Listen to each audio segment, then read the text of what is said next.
നമസ്കാരം. നമ്മൾ പറയാൻ പോകുന്നത് 2026 വർഷഫലമാണ്. വിശാഖ നക്ഷത്രം 2 കൂറുണ്ട്. വിശാഖം തുലാക്കൂറുകാർക്ക് ഗുണം ദോഷമിശ്രവും വൃശ്ചികക്കൂറുകാർക്ക് ഗുണം ഫലങ്ങളുമാണ് പറയപ്പെടുന്നത്. സർക്കാർ ജോലി ചെയ്യുന്നവർക്കായാലും പ്രൊമോഷൻ ലഭിക്കാനുള്ള അവസ്ഥ, ബിസിനസ്സിലായാലും അഭിവൃദ്ധി ഉണ്ടാകുന്ന അവസ്ഥ, അവരവർ ചെയ്യുന്ന ജോലിക്കനുസരിച്ച് തന്നെ അതിനുള്ള വേതനം കിട്ടുന്ന അവസ്ഥകൾ നമുക്ക് പറയാവുന്നതാണ്. പുതിയ പ്രവൃത്തികൾ ഏർപ്പെടുമ്പോൾ അതിനെപ്പറ്റി നല്ലോണം ആലോചിച്ച് മാത്രമേ ഏർപ്പെടാവൂ എന്നൊരവസ്ഥ പറയപ്പെടുന്നുണ്ട്. ആരോഗ്യകാര്യങ്ങളിൽ കുറച്ച് ശ്രദ്ധ കൂടുതൽ കൊടുക്കണം. ശ്രമിച്ചു കഴിഞ്ഞാൽ പങ്കാളിക്കോ മക്കൾക്കോ ഒക്കെ ജോലി കിട്ടുന്ന അവസ്ഥ പറയപ്പെടുന്നുണ്ട്. വിദ്യാഭ്യാസത്തിൽ ഉണർവ് അനുഭവപ്പെടുന്നതായിരിക്കും. സ്ത്രീകൾ മുഖേന സഹായങ്ങളൊക്കെ ഉണ്ടാവാനുള്ള സാധ്യത കാണുന്നുണ്ട്. പിതൃസ്വത്ത് അനുഭവയോഗ്യമാവുന്നതായിരിക്കും. ഭൂമിയോ വീടോ വാങ്ങിക്കാനുള്ള അവസ്ഥ കാണുന്നുണ്ട്. ഉദ്യോഗത്തിൽ പ്രവേശിക്കാനുള്ള അവസ്ഥയെ കാണുന്നുണ്ട്. സാമ്പത്തിക നില പൊതുവെ ഭദ്രമായിട്ട് ഇവർക്ക് ഈ വർഷം പറയാവുന്നതാണ്. യാത്രകൾ പലതും വിഫലമാവാനുള്ള സാധ്യതയുണ്ട്. അതൊക്കെ ശ്രദ്ധിച്ച് മാത്രം യാത്രകൾ ചെയ്യുക. വാഹനാപകടത്തിൽ നിന്ന് രക്ഷപ്പെടാനുള്ള അവസ്ഥ, അഗ്നിബാധയിൽ രക്ഷപ്പെടാനുള്ള അവസ്ഥ ഇവയെ കാണുന്നുണ്ട്. ബന്ധുക്കളുടെ വാക്കുകൾ കേട്ട് കഴിവതും പ്രവർത്തിക്കാതിരിക്കുന്നതാണ് നല്ലത്. അവൻ്റെ ആവശ്യത്തിനായിട്ട് ഒരുപാട് അലച്ചിലുകൾ അലയേണ്ട അവസ്ഥ പറയപ്പെടുന്നുണ്ട്. മനസ്സിൽ സന്തോഷവും സമാധാനവും ഒക്കെ ഉണ്ടാവുമെങ്കിൽ പോലും സുഹൃത്തുക്കളുമായിട്ട് ചെറിയ കലഹതയൊക്കെ ഉണ്ടാകാനുള്ള അവസ്ഥ വർഷം മധ്യത്തിൽ ഇവർക്ക് കാണുന്നുണ്ട്. കൂട്ടുകച്ചവടത്തിൽ നിൽക്കുന്നവർക്ക് പിരിയാനുള്ളൊരു സാധ്യതയാണ് കാണുന്നത്.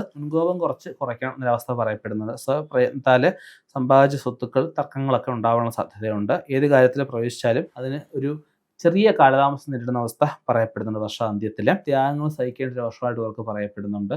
സ്ത്രീകൾ നിമിത്തം വർഷാന്ത്യത്തിൽ ചെറിയ ഒരു പഴിയൊക്കെ കേൾക്കാമെങ്കിലും അത് കുറച്ച് നാളത്തേക്കേ ഉള്ളൂ. അത് കഴിയുമ്പോഴത്തേക്കും അവൻ്റെ സത്യസന്ധത വെളിപ്പെടുന്നതായിരിക്കും.